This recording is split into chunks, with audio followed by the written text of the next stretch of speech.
আগামী 19শে এপ্রিল বিকেল 3:30 আইপিএল এর 35তম ম্যাচ অনুষ্ঠিত হতে চলেছে।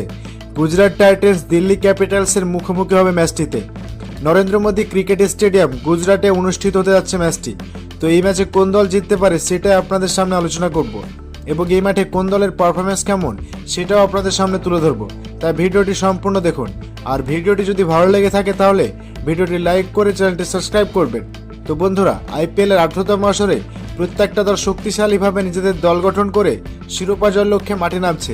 নরেন্দ্র মোদী ক্রিকেট স্টেডিয়ামে মাঠে যদি এই দুই দলের লাস্ট 10 ম্যাচের তুলনা করি তাহলে গুজরাট টাইটান্স এই মাঠে লাস্ট 10টি ম্যাচ খেলে তারা 50% ম্যাচ জিতেছে এবং আহমেদাবাদের নরেন্দ্র মোদী ক্রিকেট স্টেডিয়ামে গুজরাট দলের অ্যাভারেজ স্কোর 191 এবং হাইয়েস্ট স্কোর 232 এবং লোয়েস্ট স্কোর মাত্র 89। তারপর যদি বলি দিল্লি ক্যাপিটালসের কথা, তারা এই নরেন্দ্র মোদী ক্রিকেট স্টেডিয়াম মাঠে লাস্ট 6টি ম্যাচ খেলেছে এবং তারা 83% ম্যাচ জিতেছে এবং দিল্লি ক্যাপিটালসের এই মাঠে অ্যাভারেজ স্কোর 142, হাইয়েস্ট স্কোর 170 এবং লোয়েস্ট স্কোর মাত্র 92। তো বন্ধুরা, পরিসংখ্যান অনুযায়ী এই গুজরাটের নরেন্দ্র মোদী স্টেডিয়ামে গুজরাট টাইটান্সের পাল্লা ভারী। তাছাড়া নিজেদের ঘরের মাঠ এবং নিজেদের সাপোর্টার ফ্যান ফলোয়ার তো অনেক থাকবে, সেদিক থেকে গুজরাট অনেকটা এগিয়ে থাকবে এই মাঠে। এবং সবসময় আমরা দেখে থাকি গুজরাটের নরেন্দ্র মোদী ক্রিকেট স্টেডিয়াম মাঠে হাই স্কোরিং মাঠের জন্য পরিচিত এবং এই মাঠে যারা প্রথমে ব্যাট করবে তাদের জেতার সম্ভাবনা 59% এবং যারা প্রথমে বল করবে তাদের জেতার সম্ভাবনা 41%। এবং নরেন্দ্র মোদী ক্রিকেট স্টেডিয়াম মাঠে অ্যাভারেজ ফার্স্ট ইনিংস 177 এবং সেকেন্ড ইনিংস 164 রানে। তো দর্শক, এখানে নিশ্চিতভাবে বলা যায় মোটামুটি যারা প্রথমে ব্যাট করবে তাদের জেতার সম্ভাবনা বেশি এবং এই মাঠে প্রথমে ব্যাট করে যদি স্কোর বোর্ডে ভালো একটা রান যোগ করতে পারে তাহলে এই মাঠে রান চেঞ্জ হওয়ার সম্ভাবনা খুবই কম। এবং এই মাঠে লাস্ট 10টি ম্যাচের কথা বলে থাকলে পেস বোলিং উইকেট পেয়েছে 65টি এবং স্পিন বোলিং উইকেট পেয়েছে 33টি। সুতরাং এই মাঠে পেস বোলিং বেশি কার্যকরী এবং এই মাঠে স্পিন বল অতটা কার্যকর হয় না।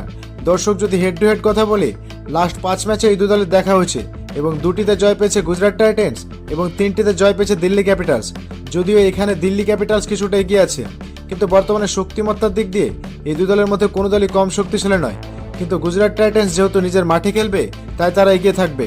আবার ফ্যান পোলে এই দুই দলের মধ্যে গুজরাট টাইটান্সকে 43% জেতার সম্ভাবনা দিয়েছে আর দিল্লি ক্যাপিটালসকে 57% জেতার সম্ভাবনা দিয়েছে। কিন্তু বন্ধুরা, আমার মতে সামগ্রিক তথ্য বিবেচনা করে এই ম্যাচে গুজরাট টাইটান্স জিততে চলেছে, কারণ তারা এর আগের ম্যাচে লখনৌ সুপার জায়ান্টের বিরুদ্ধে একটা বড় হারের শিকার হয়েছে। তাই এই ম্যাচটা জিতে তারা 18 সিজনের এই আইপিএলে টেবিল টপার হওয়ার চেষ্টা করবে। আবার দিল্লি ক্যাপিটালস তাদের লাস্ট ম্যাচ রাজস্থানের বিরুদ্ধে সুপার ওভারে একটা দুর্দান্ত জয় পেয়েছে, তারাও ম্যাচটা জিততে চাইবে। জিতে তারাও 18 সিজনের আইপিএল লিগে পয়েন্টস টেবিলের প্রথম স্থানটি ধরে রাখার চেষ্টা করবে। দিল্লি ক্যাপিটালস 10 পয়েন্ট নিয়ে পয়েন্ট টেবিলের প্রথমে আছে আর গুজরাট টাইটান্স 8 পয়েন্ট নিয়ে পয়েন্ট টেবিলের দ্বিতীয় স্থানে অবস্থান করছে। তাছাড়া গুজরাট টাইটান্স নিজের মাঠে সবসময় একটা ভালো খেলে। তো বন্ধুরা, আপনার মতে আইপিএল এর 18তম আসরের 35তম ম্যাচে কোন দল জিততে পারে বলে আপনি মনে করছেন সেটা অবশ্যই কমেন্টে জানাবেন।